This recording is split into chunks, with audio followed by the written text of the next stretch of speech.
You walk into the grocery store, grab a package of ground beef, and bam, the price tag nearly knocks you over. In 2025, beef prices in America are record highs. Steaks are up 16%, roasts are up 13%, and ground beef just nearly jumped 13% in a single year. But it isn't all just about expensive dinners. Behind those prices are a bigger story about drought, rancher survival, trade policy, and a cycle of supply and demand that stretches back generations. Let's start with the heart of the issue. America has the smallest cattle herd since 1951, and that's more than 70 years ago. The reason? Drought. Over the past several years, states like Texas, Oklahoma, and Kansas, the backbone of the U.S. cattle country, have faced brutal dry spells. Grasslands withered, forage disappeared, ranchers couldn't feed their herds. When that happens, ranchers are forced into painful decisions: sell cows early and watch them starve. The sell-off is called liquidation. Once you liquidate, rebuilding takes years. Think about it like cutting down an orchard for fruit trees. You can't just replant them and harvest the apples tomorrow. A calf born today won't hit your grocery store as steak for 3 years or more. Cattle ranching runs on what economists call the cattle cycle, usually about 10 years long. When times are tough, ranchers reduce herd size. Prices then rise, and because supply is scarce, supply and demand, right? That higher price encourages ranchers to rebuild. But here's the catch. Rebuilding takes time. It's slow. It can take years for a heifer to grow, breed, and raise cows. A heifer is a female cow, not a woman. And the delay means that the prices can stay high for a long time even after the drought ends. Right now, experts say we're at the bottom of that deep contraction, a cycle so severe it's called a hypercycle. That means the rebound may be delayed. Consumers could face higher beef prices well into 2027 and even beyond. And it's not just about the weather. Ranchers are facing soaring input costs. Prices are going up, fuel costs are volatile, equipment costs have surged, and farm labor is just too hard to find. That means raising each animal costs significantly more than it did 5 to 10 years ago. For example, feeding a cow through winter can cost several $100s more today than it did just a few years ago. Even the cost of maintaining the land, irrigation, fencing, veterinary care, is straining ranchers' budget.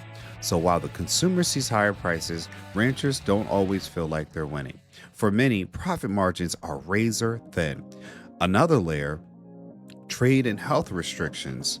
Earlier this year, the United States suspended live cattle imports from Mexico after a dangerous parasite, the New World screwworm, was found near the border. That cut off the key source of supply. Meanwhile, imported beef prices face steep tariffs. Brazilian beef, for example, carries a 76% tariff. That cost doesn't just vanish, they're passed down, adding more pressure to United States beef prices. Here's the twist. Even at these prices, Americans still crave beef. Everybody loves a steak, hamburger, and a beef hot dog, right? Ground beef averages more than $6 per pound. A choice steak can push around $12 a pound. Damn. Yet grills keep on sizzling, restaurants keep on serving, and demand hasn't collapsed. But consumers are adapting. Families are swapping ribeye for ground chuck. Others are shifting to chicken or pork restaurants. Even iconic cheesesteak shops are raising menu prices just to stay in business. So what's next? The USDA has announced plans to help ranchers rebuild the herd, not with direct payments. Instead, they focus on land access, ancestry lands, disaster relief tools, and risk management. Still, experts warn it will take 3 to 4 years before supplies can recover. That means record high prices could linger for the rest of this decade. And let's not forget climate change. Love to talk about that. More frequent droughts, unpredictable weather, global trade shifts could shift the beef prices and keep them volatile for years to come. The price of beef isn't just about what's for dinner. It's about the climate, trade economics, and everyday decisions that we Americans have to make. So do the American ranchers. When you buy beef today, you're paying for the years of drought, costly inputs, and slow-moving cycle that won't turn around quickly. That's why understanding land, food, and generational cycles isn't just about economics. It's about a legacy, because food connects every family from ranch to table. Ancestry Lands is all about promoting generational wealth and ownership through land and financial awareness to empower people everywhere. Smash that like button, subscribe, and follow us for more content that can help you build legacy through land. Take care.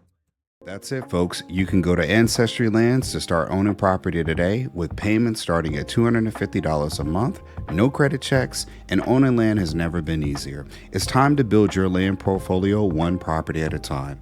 We help you to get dollars from dirt and build generational wealth by owning small plots of affordable vacant land.